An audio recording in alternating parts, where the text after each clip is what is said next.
ఈ పుస్తకాలు తీసుకుపోయి మధ్యాహ్నం నుంచి సాయంత్రం వరకు మళ్ళీ తిరిగేసి కూడా చదివినాం అధ్యక్ష.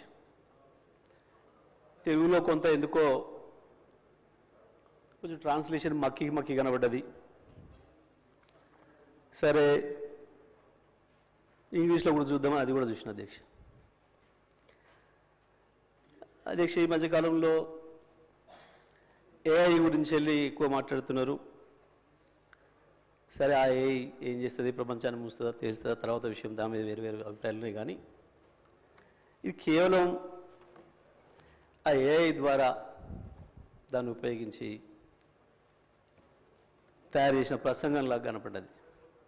ఏదో చాట్ జీపీటీ అని చెప్పి దాన్ని వాడి మనకేం కావాలో చెప్తే అదే తయారు చేస్తుంది అని చెప్పి మనం ఏదైతే వింటున్నామో బహుశా దాన్ని వాడి తయారు చేసేదేమో అని చెప్పి